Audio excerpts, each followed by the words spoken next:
আমরা দেখা মাত্রই যে কোনো ভগ্নাংশের যোগ এবং দেখা মাত্রই যে কোনো ভগ্নাংশের বিয়োগ করতে পারবো। কিভাবে করতে হয় আসো তা শিখে নিই। খুবই শর্ট টেকনিকে দেখার সাথে সাথে তোমরা করতে পারবে।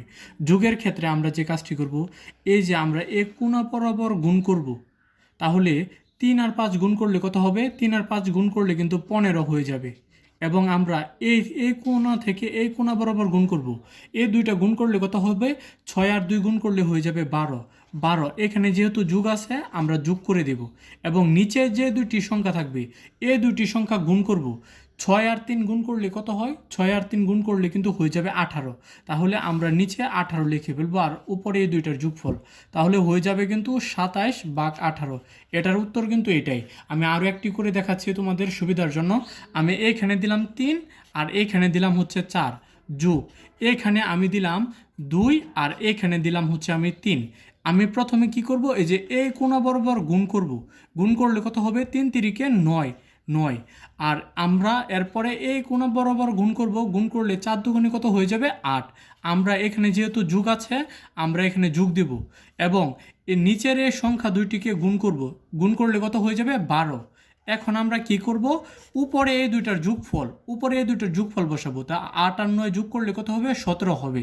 তাহলে উপরে 17 আর নিচে হচ্ছে 12। এভাবে আমরা খুব সহজে যোগ বার করতে পারি। এখন আমরা ভগ্নাংশের দেখার সাথে সাথে ভগ্নাংশের বিয়োগ করতে পারবো। কিভাবে? আমরা প্রথমে কি করব? কোণা বরাবর গুণ করব। তাহলে 4 আর 5 গুণ করলে কত হয়ে যাবে? 20। উপরে 20 লিখলাম। আর আমরা এরপরে এই কোণা বরাবর গুণ করব। 3 আর 4 গুণ করলে কত হয়ে যাবে? 12 হয়ে যাবে। এ দুইটা লিখব। যেহেতু এখানে মাইনাস চিহ্ন আছে আমরা এখানে মাইনাস দিব। আর নিচের সংখ্যা দুইটিকে আগের মতোই গুণ করব। 3 আর 5 গুণ করলে কত হবে? 15। আমরা কি করব? টান দিয়ে নিচে 15 লিখে ফেলবো।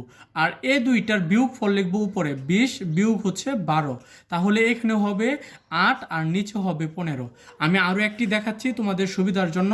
আমি এখানে দিলাম 3 আর এখানে দিলাম হচ্ছে 2 বিয়োগ এখানে আমি দিলাম হচ্ছে 1, এখানে দিলাম হচ্ছে 4। তাহলে আমরা কি করব? প্রথমে উপরে আমরা এই যে এই দুইটা কোণা বরাবর 4 দুগুণে 3 ছাড়া কত হবে? 12 হবে। এবং এখানে কোণা বরাবর গুণ করে হয়ে যাবে 2। তাহলে উপরে লিখে ফেলবো 12 বিয়োগ হচ্ছে 2, কারণ যেহেতু মধ্যে বিয়োগ চিহ্ন আছে। এবং নিচের সংখ্যা দুটির গুণফল লিখবো। 4 দুগুণে কত? 8। 8 নিচে রেখে দেব। তাহলে উপরে হবে উত্তর 10 আর নিচে হবে 8। ধন্যবাদ। এভাবে আমরা যে কোনো অঙ্ক দেখার সাথে সাথে সলভ করতে পারি।